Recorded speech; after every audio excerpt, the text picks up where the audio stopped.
Grand format aujourd'hui au Haras à Strasbourg, les Haras qui existent depuis 2013. Marc Eberlin voulait tout simplement une brasserie ouverte, accessible à tous. Alors vous le voyez sur ces images, la cuisine est ouverte, il y a une yourte à l'étage, il y a des cuirs évidemment exceptionnels.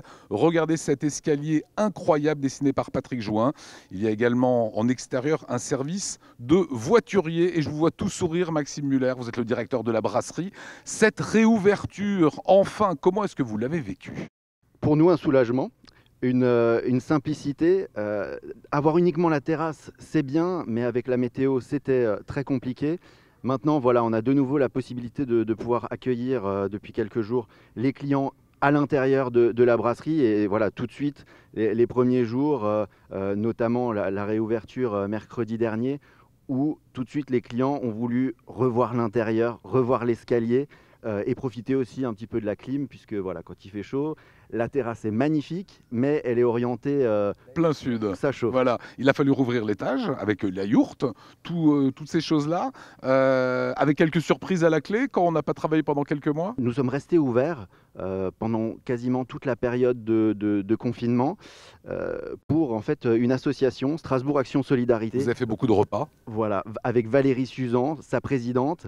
Nous avons fait tous les jours depuis mi-novembre 350 repas jusqu'au 9 mai 2021. Donc ça fait un total de plus de 50 000 repas servis sur la période. Donc c'est voilà, les équipes étaient présentes bénévolement.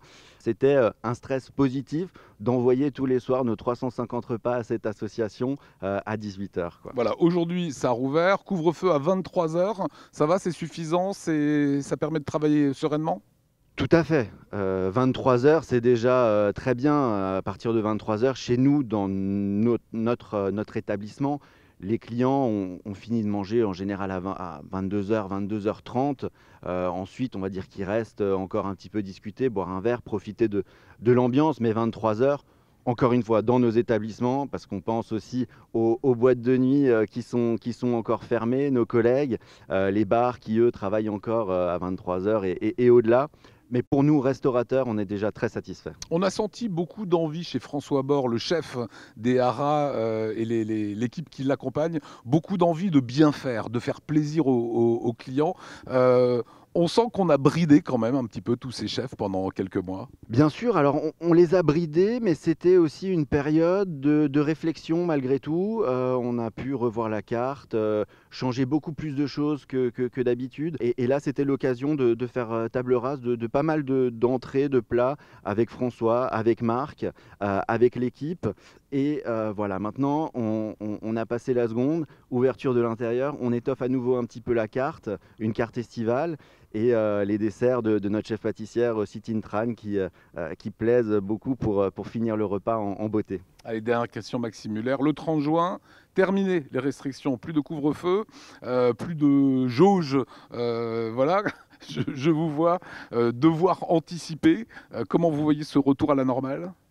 Alors déjà, on l'attend comme tout le monde. Voilà, le fait de ne plus avoir de jauge, très clairement en tant qu'entreprise aussi, tant qu'on a des jauges, on ne gagne pas d'argent. Alors, il faut rappeler quand même qu'on a été aidé, le chômage partiel, le fonds de solidarité. Voilà, Oui, l'État a bien fait les choses. l'État a très bien fait les choses. Les clients étaient là aussi l'été dernier, une clientèle locale, mais c'est vrai qu'on a hâte. C'est encore loin, ça paraît loin le 30 juin. Mais voilà, on a hâte que toutes ces restrictions sautent et qu'on revienne petit à petit à la vie normale.